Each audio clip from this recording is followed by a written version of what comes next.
in January all the way 1988. It was kind of the set in motion. So he's teaming with Luger after Luger basically turns on the Horsemen, or you could say the Horsemen turn on him. I kind of say Luger turned on them, but whatever. So he's teaming with Barry against the Horsemen. Those two even go on to beat Arn and Tully for the NWA Tag Team Championship, at the original Clash of the Champions. So when April 1988 rolls around, Luger and Windham are teaming again against Horsemen, Arn Anderson and Tully Blanchard in a rematch. And this time around, Barry turns on the Four Horsemen. So what was your kind of memories going back all the way to 88? And at first, Barry and Luger are teaming against the Horsemen. Was it always kind of the plan, always set in motion that you're building for a few months, Barry's with Luger, and then all of a sudden when the time is right, April rolls around, Barry's going to turn on him? It was something that was kind of in the plans for quite some time. It was also something that even within the locker room and everything and the guys that were there at the time, a very well kept secret. And that's a major accomplishment in and of itself.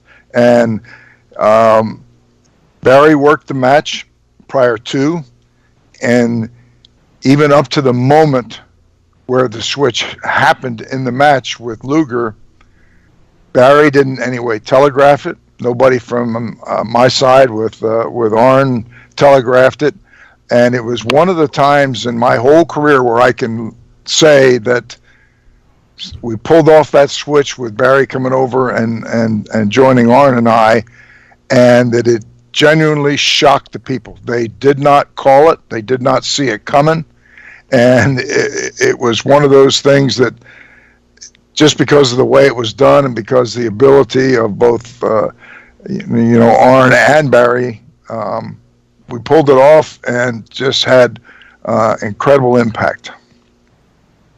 So cool at this point because Windham, you're right, totally shocking. You didn't see him. You totally saw him as the baby face. So when he turns and he joins the group and he joins Arn, Rick, and Tully and yourself, it just kind of shook the world for a moment. It really made Luger even a bigger face and obviously turned him into a huge, huge heel. Initially, when you see Barry turning heel, are you thinking it was going to go that well? Are you thinking it's going to shock the people? Like, what were your thoughts as you leading up to it? Full confidence? I had absolutely full confidence. Full confidence in Barry. And, I mean, he was, if I was going to clone a candidate to be NWA World Heavyweight Champion, Barry Windham would have all the qualities all the boxes that I would check off. He had the youth. He had the size. He had the looks, the athletic ability. He had everything. And it's unusual in our profession. You have some guys that, he's a good-looking guy, and geez, I wish he was a couple inches taller, or he's okay in the ring, but he's not super polished. Barry had it all.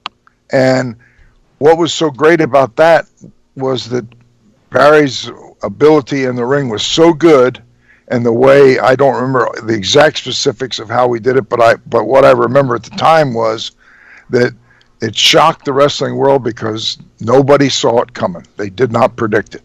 And that's why it had even greater impact when Barry jumped over.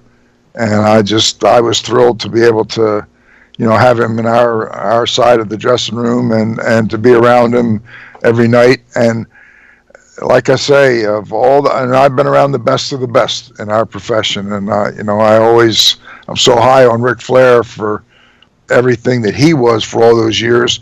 And actually, I've been so lucky because I look at Tully Blanchard, I look at Arn Anderson. The whole Horseman thing was so successful because each of the individuals, even with Ole, were already at the top of their game. When you add Barry to that group, along with Rick and Arn and Tully and yourself, does he mesh well immediately with you guys as far as, he was a babyface primarily, now he's going to be a heel.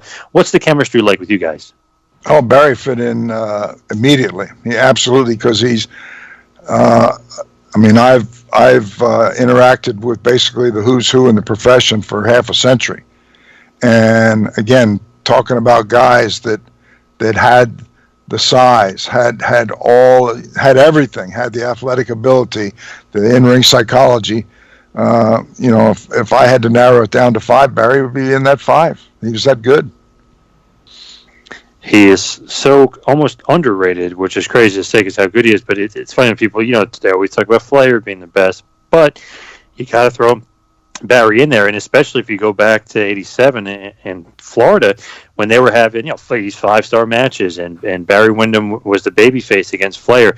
Was that kind of the first time maybe Flair thought? I know obviously he's got a big history with Black Mulligan. Was that the first time Flair really kind of Barry got on his radar as well?